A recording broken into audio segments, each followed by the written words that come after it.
Empezamos esta lección leyendo Génesis el capítulo 2 y los versículos 1 al 3. Para la lectura de las Escrituras, voy a utilizar la voz de una asistente digital. Escuchemos la lectura de Génesis el capítulo 2 y los versículos 1 al 3. Génesis 2, 1 al 3. Fueron, pues, acabados los cielos y la tierra, y todo el ejército de ellos. Y acabó Dios en el día séptimo la obra que hizo, y reposó el día séptimo de toda la obra que hizo. Y bendijo Dios al día séptimo, y lo santificó, porque en él reposó de toda la obra que había hecho en la creación. Al principio de la revelación de Dios al hombre, nuestra atención se fija en la importancia del descanso en los planes y propósitos de Dios. En el séptimo día, Dios reposó, es decir, Él cesó de su obra porque estaba completa. Su reposo implicó que disfrutaba de la satisfacción y beneficio de todo lo que Él había creado. El descanso de Dios consistía de la satisfacción, el gozo y la comunión con el hombre para el cual creó todas las cosas.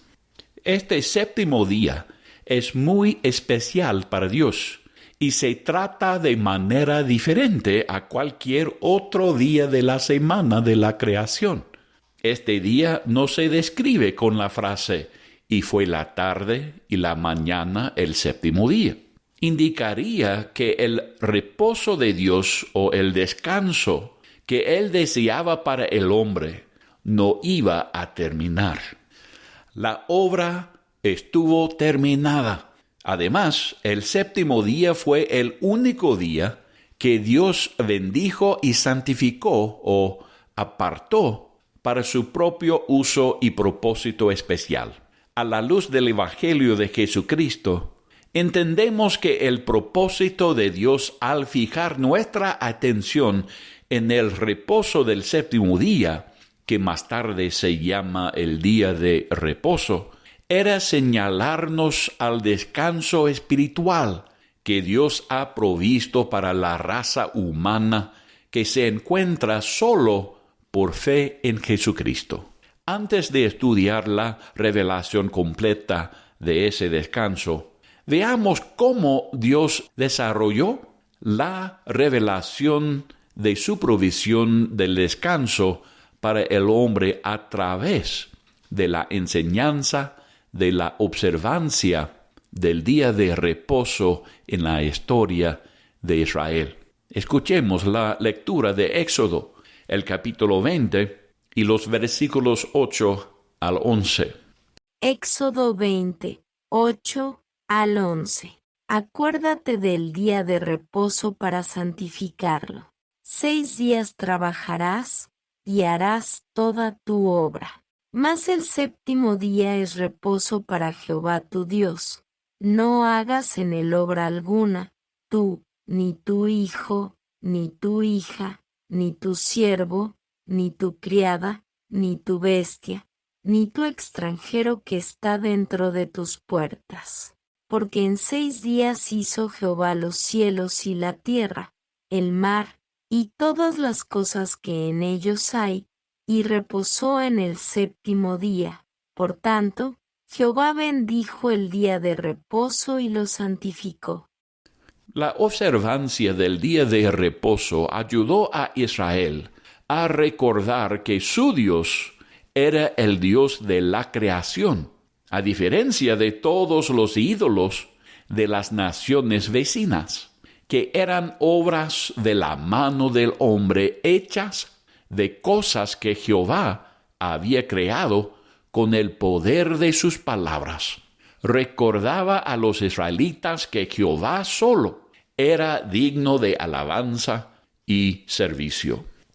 También les proveyó a los israelitas descanso físico, que fue necesario para que estuviesen sano física, emocional y espiritualmente, y Así el día de reposo fue dado para que fuese una bendición, que les dio restauración y fortaleza.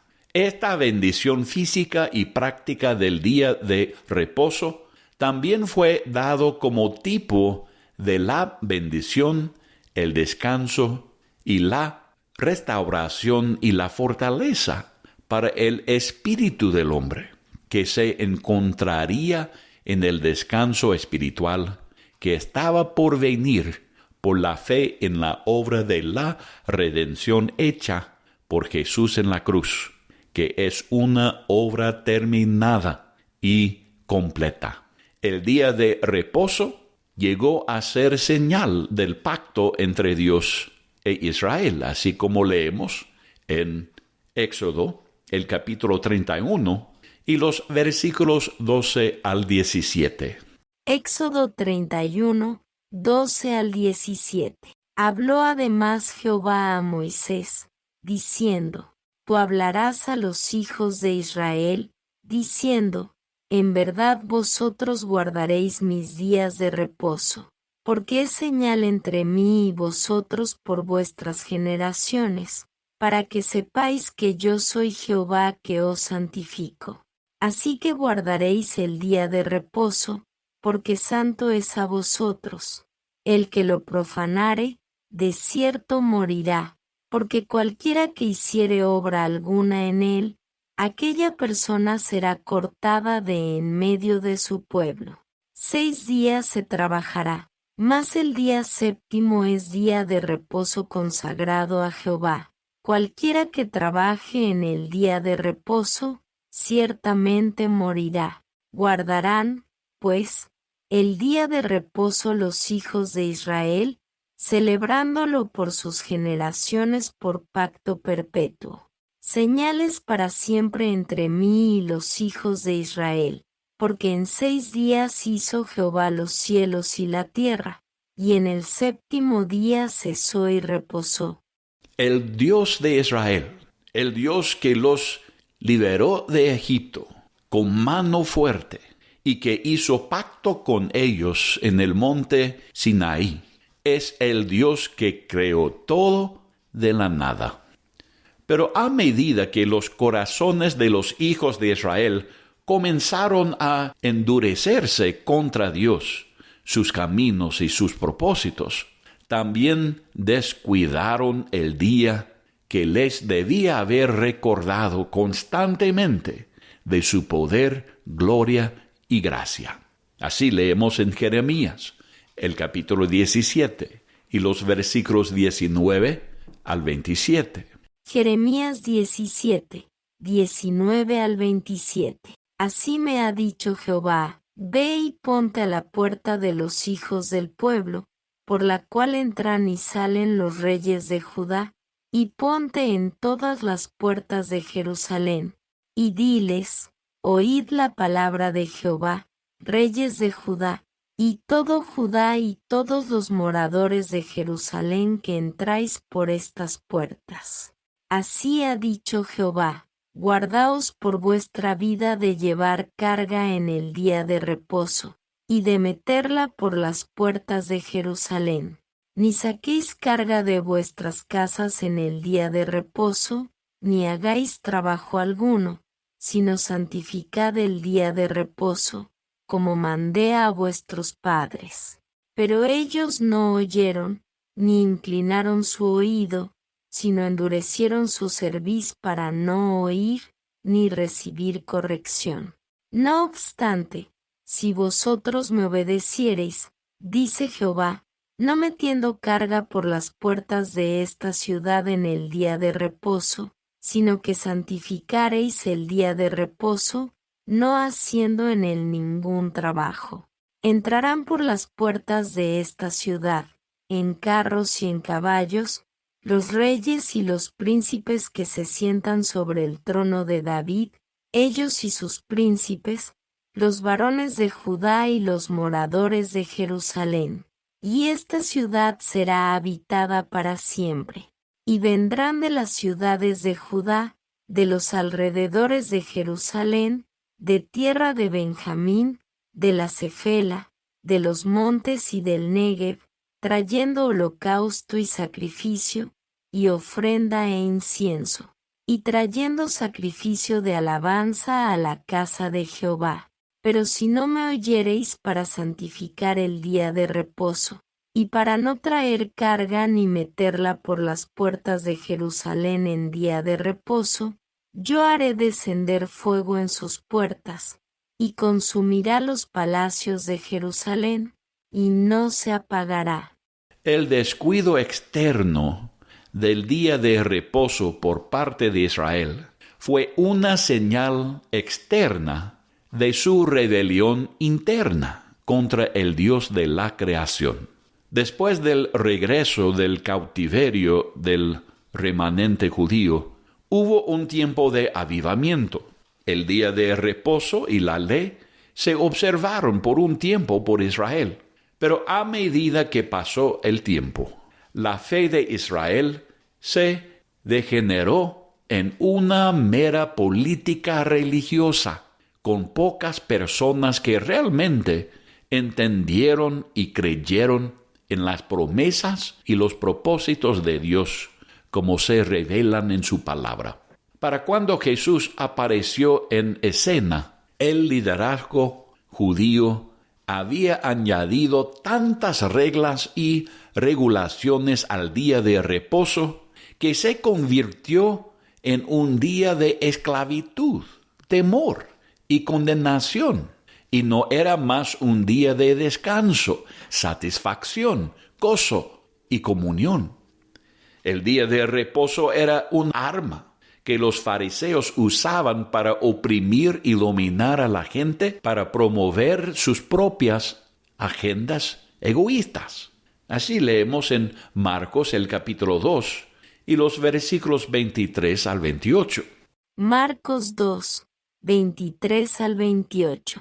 Aconteció que al pasar él por los sembrados un día de reposo, sus discípulos, andando, comenzaron a arrancar espigas. Entonces los fariseos le dijeron: Mira, ¿por qué hacen en el día de reposo lo que no es lícito? Pero él les dijo: ¿Nunca leísteis lo que hizo David cuando tuvo necesidad y sintió hambre, él y los que con él estaban? ¿Cómo entró en la casa de Dios, siendo Abiatar sumo sacerdote, y comió los panes de la proposición, de los cuales no es lícito comer sino a los sacerdotes, y aun dio a los que con él estaban? También les dijo: el día de reposo fue hecho por causa del hombre, y no el hombre por causa del día de reposo. Por tanto, el Hijo del Hombre es Señor aún del día de reposo. Podemos también leer en Marcos 3 y los versículos 1 al 6. Marcos 3, 1 al 6. Otra vez entró Jesús en la sinagoga, y había allí un hombre que tenía seca una mano, y le acechaban para ver si en el día de reposo le sanaría, a fin de poder acosarle. Entonces dijo al hombre que tenía la mano seca: levántate y ponte en medio. Y les dijo: ¿es lícito en los días de reposo hacer bien o hacer mal, salvar la vida o quitarla? Pero ellos callaban. Entonces, mirándolos alrededor con enojo, entristecido por la dureza de sus corazones, dijo al hombre: extiende tu mano. Y él extendió, y la mano le fue restaurada sana. Y salidos los fariseos, tomaron consejo con los herodianos contra él para destruirle. Jesús se declaró a sí mismo ser el Señor del día de reposo.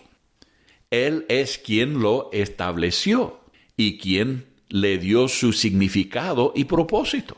Jesús vino a revelar el día de reposo espiritual y eterno, que el día de reposo judío solo señalaba. El día de reposo que fue observado por Israel nunca se le dio a ningún otro pueblo u otra nación para que lo observara, solo a Israel. La iglesia nunca fue llamada a guardar el día de reposo judío. Nosotros de esta edad de la iglesia somos llamados a entrar en el descanso de la obra completa de la nueva creación a través de la fe en Jesucristo. Jesús dijo las siguientes palabras preciosas en Mateo 11 y los versículos 27 al 30. Mateo 11, 27 al 30. Todas las cosas me fueron entregadas por mi Padre, y nadie conoce al Hijo, sino el Padre, ni al Padre conoce alguno, sino el Hijo, y aquel a quien el Hijo lo quiera revelar. Venid a mí todos los que estáis trabajados y cargados, y yo os haré descansar. Llevad mi yugo sobre vosotros, y aprended de mí, que soy manso y humilde de corazón, y hallaréis descanso para vuestras almas. Porque mi yugo es fácil y ligera mi carga.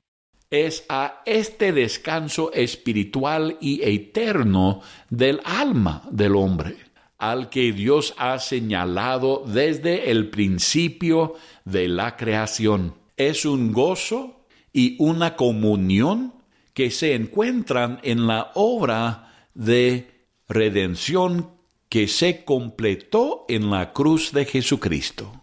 No queda nada más que hacer, sino entrar y disfrutar lo que ha logrado la obra de la cruz. Así leemos en Hebreos el capítulo 4 y los versículos 1 al 16. Hebreos 4, 1 al 16. Temamos, pues, no sea que permaneciendo aún la promesa de entrar en su reposo, alguno de vosotros parezca no haberlo alcanzado. Porque también a nosotros se nos ha anunciado la buena nueva como a ellos, pero no les aprovechó el oír la palabra, por no ir acompañada de fe en los que la oyeron. Pero los que hemos creído entramos en el reposo, de la manera que dijo.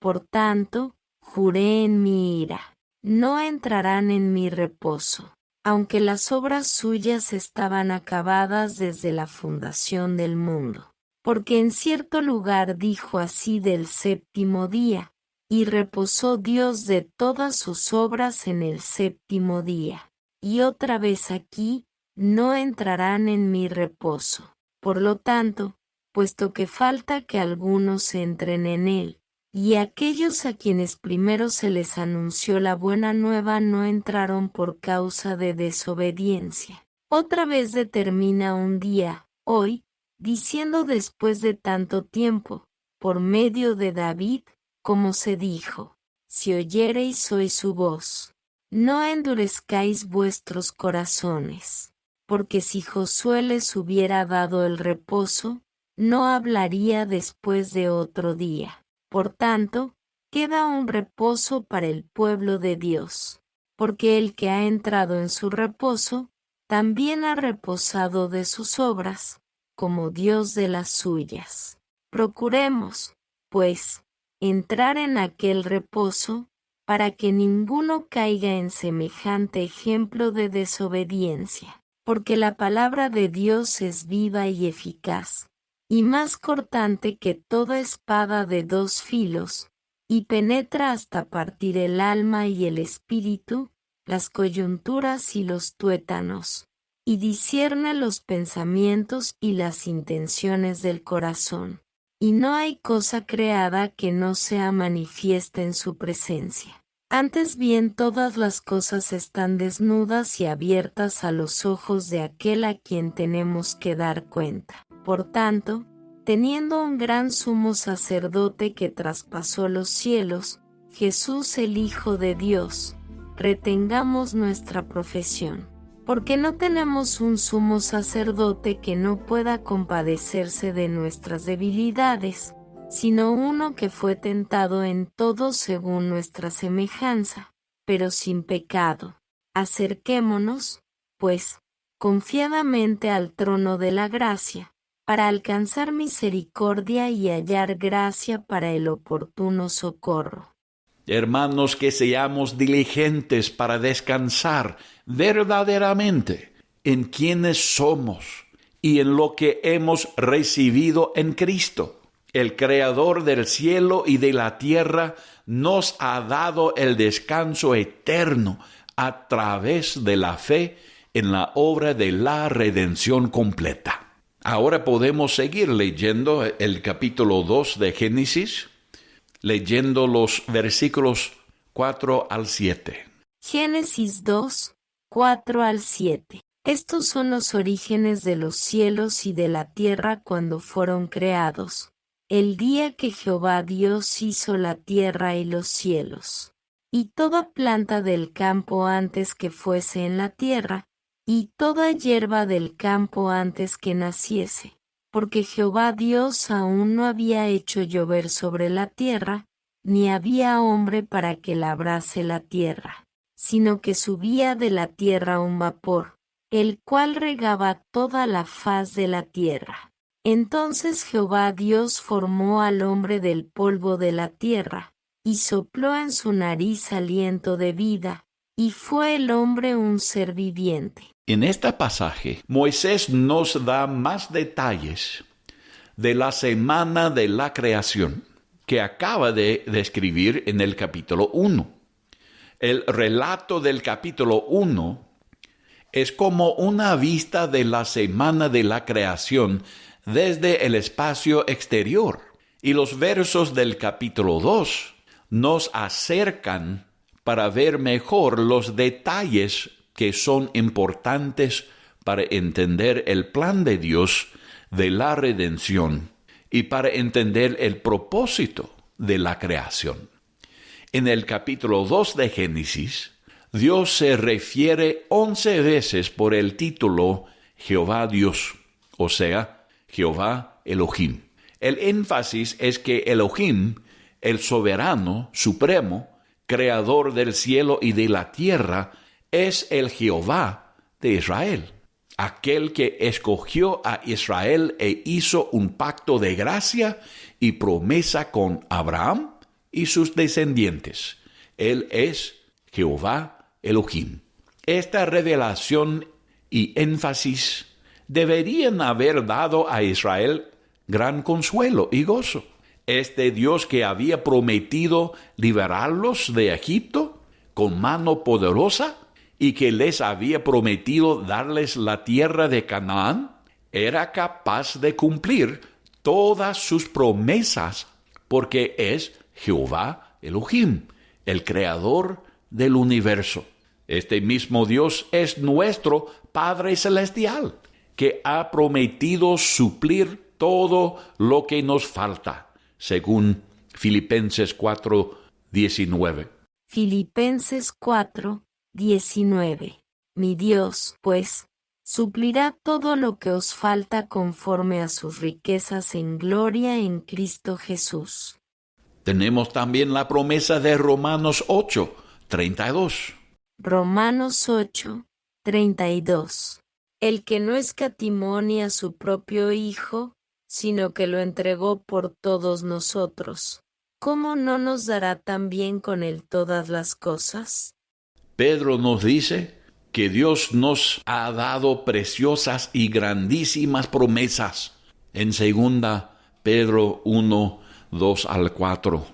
2 Pedro 1:2-4. Gracia y paz os sean multiplicadas en el conocimiento de Dios y de nuestro Señor Jesús, como todas las cosas que pertenecen a la vida y a la piedad, nos han sido dadas por su divino poder, mediante el conocimiento de aquel que nos llamó por su gloria y excelencia, por medio de las cuales nos ha dado preciosas y grandísimas promesas, para que por ellas llegaseis a ser participantes de la naturaleza divina, habiendo huido de la corrupción que hay en el mundo a causa de la concupiscencia. En Génesis 2:7 leemos que Dios formó al hombre. Génesis 2, 7. Entonces, Jehová Dios formó al hombre del polvo de la tierra, y sopló en su nariz aliento de vida, y fue el hombre un ser viviente. La palabra hebrea traducida formó es una palabra que usaba los alfareros de vasijas de barro. Literalmente quiere decir apretar o moldear, como el alfarero hace para hacer una vasija de barro. El pensamiento del hombre impío de que el hombre evolucionó de los monos contradice directamente la revelación de la palabra de Dios. Adán fue formado como un hombre maduro y se le dio la habilidad de reproducir su propia especie según su propia imagen después de la creación de la mujer. En el hebreo, la palabra traducida hombre es Adam, o sea, Adán.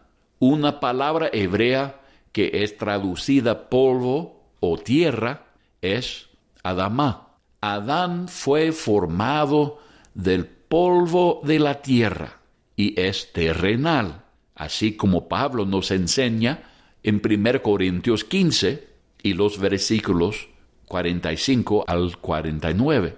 1 Corintios 15, 45 al 49. Así también está escrito: fue hecho el primer hombre, Adán, alma viviente; el postrer Adán, espíritu vivificante. Mas lo espiritual no es primero, sino lo animal, luego lo espiritual. El primer hombre es de la tierra, terrenal; el segundo hombre, que es el Señor, es del cielo. ¿Cuál el terrenal? Tales también los terrenales. ¿Y cuál el celestial? Tales también los celestiales. Y así como hemos traído la imagen del terrenal, traeremos también la imagen del celestial. El soplo de Dios hizo posible que el hombre tuviera comunión con Dios. La elección de pecado del hombre hizo que cayera de ese lugar privilegiado. Para que el hombre fuera restaurado a ese lugar de comunión con Dios, iba a ser necesario que el aliento de la nueva creación fuera recibido por la fe en el segundo Adán. Así leemos en Juan, el capítulo 20 y los versículos 21 al 23. Juan 20, 21 al 23. Entonces Jesús les dijo otra vez: paz a vosotros. Como me envió el Padre, así también yo os envío. Y habiendo dicho esto, sopló, y les dijo: recibid el Espíritu Santo. A quienes remitiereis los pecados, les son remitidos, y a quienes se los retuviereis, les son retenidos. Podemos leer también Tito, el capítulo 3, y los versículos 4 al 7.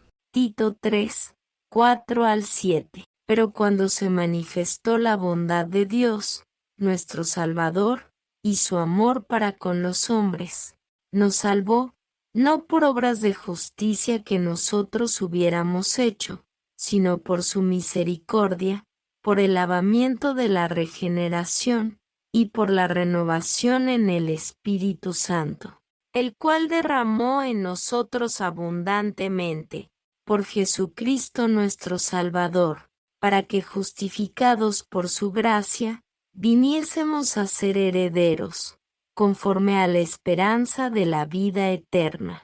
Sobre la base de la obra de la redención terminada en la cruz, hecha por Jesús, el Espíritu Santo llega a ser el aliento espiritual que da vida eterna a todos los que creen en Jesús.